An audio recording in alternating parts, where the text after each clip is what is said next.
प्रतापगढ़ राज्य के एक छोटे से गांव में अनन्या नाम की एक अनाथ लड़की रहती थी। माता पिता की मृत्यु के बाद उसकी मौसी सुलोचना ने उसे अपने घर में तो रखा, लेकिन बेटी नहीं बल्कि दासी बनाकर। सुलोचना और उसकी बेटी कंचन को अनन्या की सुंदरता से इतनी ईर्ष्या थी कि वे हर दिन उसे अपमान और कष्ट देती थी। हे भगवान, आखिर इस औरत के दिल में जरा भी दया क्यों नहीं बची। दोपहर का समय है, धरती आग की तरह तप रही है, लेकिन फिर भी इस मासूम बच्ची को नंगे पैर कुएं से पानी लाने भेज दिया। अपनी बेटी को रानी की तरह पालती है और अनन्या को नौकरों से भी बदतर जीवन दे रखा है। उधर अनन्या भारी मिट्टी का घड़ा सिर पर उठाए धीरे धीरे घर लौट रही थी। सुबह से उसने कुछ नहीं खाया था। तपती धूप और कमजोरी के कारण उसकी आंखों के सामने अंधेरा छाने लगा।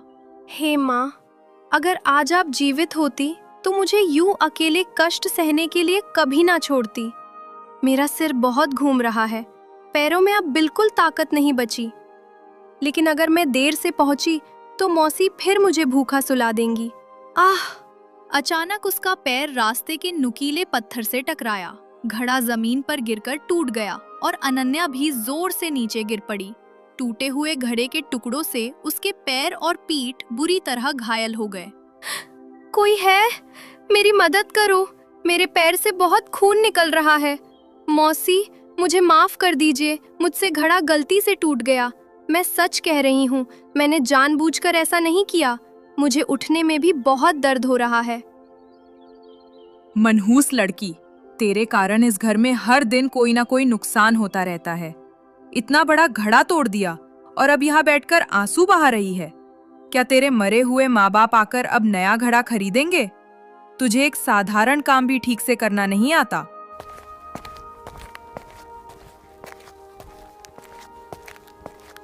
अरे सुलोचना, पहले बच्ची की हालत तो देख। उसके पैर से खून बह रहा है, चेहरा पीला पड़ गया है। घड़ा फिर आ जाएगा, लेकिन अगर इस बच्ची को कुछ हो गया तो क्या जवाब देगी भगवान को? तुम हमारे घर के मामलों में बीच में मत बोलो देवकी। ये लड़की बहुत चालाक है। काम से बचने के लिए रोज नया नाटक करती रहती है। अगर मैं इसे सख्ती से ना रखूं तो ये सिर पर चढ़ जाएगी। तभी अंदर से कंचन बाहर आई। उसके हाथ में रेशमी पंखा था और चेहरे पर घमंड साफ दिखाई दे रहा था। माँ, मैंने आपसे कितनी बार कहा है कि इस लड़की को मेरे कमरे के पास मत रोने दिया करो। इसकी रोने की आवाज सुनकर मेरी नींद खराब हो गई। ऊपर से इसने पूरे आंगन में मिट्टी फैला दी है। अगर मुझे इसकी वजह से कोई बीमारी हो गई तो उसका जिम्मेदार कौन होगा?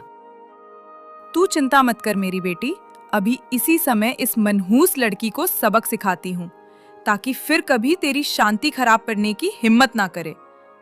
उठ यहाँ से, अभी इसी समय कुएं से नया घड़ा भर कर ला और पीछे पड़े सारे जूठे बर्तन साफ कर। अगर एक भी बर्तन में दाग रह गया तो आज रात तुझे खाने के लिए सूखी रोटी भी नहीं मिलेगी। शाम ढल गई थी, लेकिन अनन्या का काम खत्म नहीं हुआ था। तेज बुखार और दर्द से कांपती हुई वो गांव के बाहर पुराने बरगद के नीचे बैठ गई। थकान इतनी थी कि कुछ ही पलों में उसकी आंख लग गई। वाह रे महारानी, यहाँ आराम से सो रही है। हमने तुझे काम करने के लिए रखा है या पेड़ के नीचे आराम करने के लिए? सुलोचना ने गुस्से में उसे पैर से ठोकर मार दी। अनन्या दर्द से चीखते हुए उठ बैठी। मौसी, मुझे माफ कर दीजिए। मेरे पूरे शरीर में बहुत तेज बुखार है। सुबह से कुछ खाया भी नहीं, इसलिए आंख लग गई। मैं अभी घर चलकर सारा काम पूरा कर दूंगी, बस मुझे मत मारिए। अब इस घर में तेरे लिए कोई जगह नहीं बची। जब तक तू यहाँ रहेगी, लोग मेरी बेटी की तरफ देखेंगे भी नहीं। हर आने वाला सिर्फ तेरी सुंदरता की तारीफ करता है। आज से तेरा इस घर से रिश्ता खत्म। निकल जा यहाँ से। मौसी, इतनी रात में मैं कहाँ जाऊंगी? चारों तरफ घना जंगल है। मुझे घर के किसी कोने में रहने दीजिए। मैं दिन में सिर्फ एक बार खाना खा लूंगी, लेकिन मुझे इस तरह अकेला मत छोड़िए। मुझे तेरी बातों से कोई फर्क नहीं पड़ता। आज के बाद अगर तूने इस घर में कदम रखा तो मैं तुझे जहर देकर मरवा दूंगी। अब तुरंत यहाँ से चली जा। रोती हुई अनन्या अंधेरी रात में जंगल की तरफ बढ़ गई, जहां उसकी किस्मत उसका इंतजार कर रही थी। घने जंगल में चलते चलते अनन्या एक रहस्यमयी सरोवर के पास पहुंची। चारों तरफ सुनहरी रोशनी फैल रही थी। सरोवर के बीचों बीच एक दिव्य स्वर्ण कमल चमक रहा था, जिसकी आभा पूरे जंगल को रोशन कर रही थी। हे भगवान, इतना सुंदर दृश्य मैंने अपने जीवन में कभी नहीं देखा। इस कमल की खुशबू से मेरे शरीर का दर्द भी कम हो रहा है। ऐसा लग रहा है जैसे कोई दिव्य शक्ति मुझे अपनी तरफ बुला रही हो। तभी उसकी नजर नीचे गिरी एक चमकती हुई सुनहरी पंखुड़ी पर पड़ी। अनन्या ने धीरे से उसे उठाया और अपने बालों में लगा लिया। अचानक तेज प्रकाश फैल गया। अनन्या के फटे हुए कपड़े राजसी वस्त्रों में बदल गए। उसके सारे घाव पल भर में ठीक हो गए और शरीर पर सोने हीरे के आभूषण चमकने लगे। ये कैसा चमत्कार है? क्या सचमुच भगवान ने मेरी पुकार सुन ली? अगर मौसी और कंचन मुझे इस रूप में देखेंगी तो शायद वे मुझे अपनाने लगेंगी। विक्रम, सामने देखो, वो कौन दिव्य कन्या खड़ी है? मैंने अपने जीवन में इतनी सुंदर और पवित्र आंखें कभी नहीं देखी। ऐसा लग रहा है जैसे कोई देवी धरती पर उतर आई हो। राजकुमार, कृपया सावधान रहिए। ये कोई साधारण लड़की नहीं लगती। इस घने जंगल में आधी रात को ऐसी रोशनी और ऐसी सुंदर कन्या, ये कोई माया भी हो सकती है। नहीं विक्रम, उसकी आंखों में छल नहीं, बल्कि दर्द और मासूमियत दिखाई दे रही है। मुझे उससे बात करनी होगी।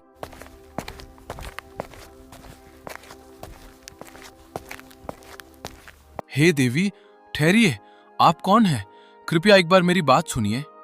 लेकिन अगले ही पल तेज सुनहरी रोशनी फैली और अनन्या जंगल के अंधेरे में गायब हो गई। चाहे कुछ भी हो जाए विक्रम, मैं उस कन्या को ढूंढ कर रहूंगा। मेरा हृदय कहता है कि वही मेरी जीवन संगनी है। अगली सुबह जब अनन्या वापस घर पहुंची तो उसके राजसी रूप को देखकर सुलोचना और कंचन की आंखें फटी रह गईं। ये क्या चमत्कार है? कल तक फटे कपड़ों में घूमने वाली लड़की आज रानी बनकर कैसे लौट आई? सच सच बता, तूने ये धन कहाँ से चुराया है? मौसी, मैंने कुछ नहीं चुराया। जंगल में मुझे एक दिव्य स्वर्ण कमल मिला था। उसकी एक पंखुड़ी बालों में लगाते ही ये सब हो गया। अगर आप चाहें तो ये सारे गहने कंचन बहन को दे दीजिए। मुझे बस इस घर में रहने की जगह चाहिए। माँ, अगर एक छोटी सी पंखुड़ी से इतना धन और सुंदरता मिल सकती है, तो सोचो पूरा कमल हमारे हाथ लग जाए तो क्या होगा? हम पूरे राज्य के सबसे अमीर लोग बन जाएंगे। तू बिल्कुल सही कह रही है बेटी। ये मूर्ख लड़की उस कमल की असली कीमत नहीं समझती। तू तुरंत जंगल जा और वह स्वर्ण कमल जड़ समेत उखाड़। लालच में अंधी कंचन उसी समय जंगल पहुंच गई। बिना किसी श्रद्धा के वो सरोवर में उतरी और स्वर्ण कमल को जोर से उखाड़ लिया। अचानक आकाश में बिजली चमकने लगी, तेज तूफान उठा और भृगु ऋषि प्रकट हुए। मूर्ख लड़की, तूने मेरी वर्षों की साधना का अपमान किया है। ये कोई साधारण पुष्प नहीं, बल्कि दिव्य शक्ति का प्रतीक है। तेरे लालच ने तुझे अंधा बना दिया है। मुझे माफ कर दीजिए ऋषिवर, मैं बस इसे घर ले जाना चाहती थी। अब बहुत देर हो चुकी है। जिसने भी इस पवित्र कमल का अपमान किया है, उसे कठोर दंड मिलेगा। डर के बावजूद कंचन कमल लेकर भागी और घर पहुंच गई। तभी भृगु ऋषि भी वहां प्रकट हो गए। इस घर में जो भी चोर है, उसे तुरंत मेरे सामने लाओ, वरना मैं पूरे घर को श्राप देकर भस्म कर दूंगा। डर के मारे सुलोचना ने तुरंत स्वर्ण कमल अनन्या के हाथ में पकड़ा दिया। ऋषिवर, असली चोर यही लड़की है। मेरी बेटी तो बहुत भोली है। इसी ने आपका कमल चुराया है। नहीं ऋषिवर, मैं निर्दोष हूँ। मौसी झूठ बोल रही है।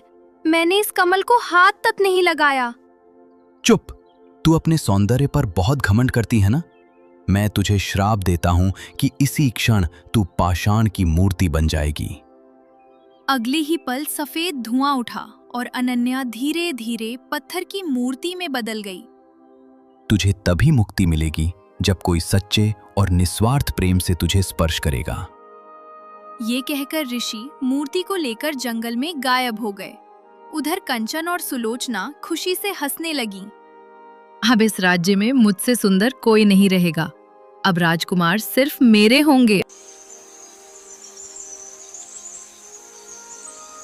अगले दिन राजकुमार देवदत्त अपनी सेना के साथ गांव पहुंचे। वे उसी रहस्यमयी कन्या को खोज रहे थे।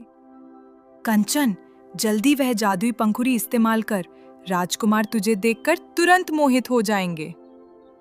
जैसे ही कंचन ने पंखुड़ी को छुआ, उसका चेहरा बिल्कुल अनन्या जैसा सुंदर हो गया। आखिरकार मैंने आपको ढूंढ लिया।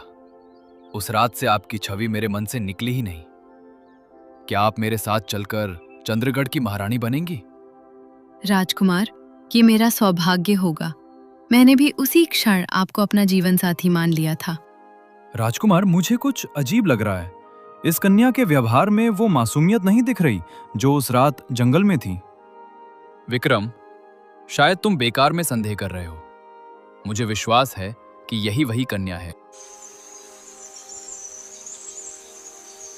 चंद्रगढ़ महल में महामंत्री कपिलाश अपनी बेटी मोहिनी को महारानी बनाना चाहता था, लेकिन कंचन के आने से उसकी सारी योजनाएं बिगड़ गईं।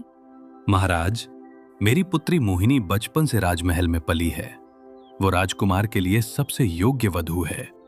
तभी राजकुमार देवदत्त कंचन को लेकर दरबार में पहुंचे।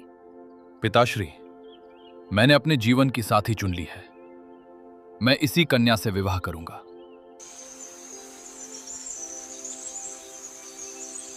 पिताजी, ये लड़की हमारे रास्ते की सबसे बड़ी बाधा है। अगर इसका विवाह राजकुमार से हो गया तो मेरा सपना टूट जाएगा। चिंता मत करो बेटी, राजनीति में रास्ते के कांटे हटाने पड़ते हैं। बहुत जल्द ये लड़की हमेशा के लिए रास्ते से हट जाएगी। दूसरी ओर महामंत्री कपिलाश ने कंचन को खत्म करने की योजना बना ली थी।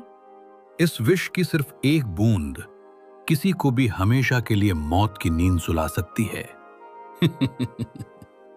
आज रात ये लड़की हमेशा के लिए रास्ते से हट जाएगी। तब राजकुमार मेरे हो जाएंगे पिताजी। विष मिला शरबत दासी मंगला के हाथों कंचन के कक्ष में भेज दिया गया। रानी जी, महाराज ने आपके लिए ये विशेष शरबत भेजा है। यहाँ रख दो, मेरा गला बहुत सूख रहा है। उसी समय सैनिक विक्रम को एक चौंकाने वाली खबर मिली। राजकुमार, जंगल में भृगु ऋषि के आश्रम के पास एक पाषाण मूर्ति मिली है। वो बिल्कुल उसी कन्या जैसी दिखती है जिसे आपने उस रात देखा था। क्या? इसका मतलब महल में कोई बहुत बड़ा रहस्य छुपा है। तुरंत घोड़े तैयार करो विक्रम, हमें अभी उसी जंगल में जाना होगा। एक तरफ कंचन जहरीला शरबत पीने वाली थी, दूसरी तरफ राजकुमार अपने सच्चे प्रेम की ओर बढ़ रहे थे। जंगल में पाषाण बनी अनन्या अपने उद्धार की प्रतीक्षा कर रही थी।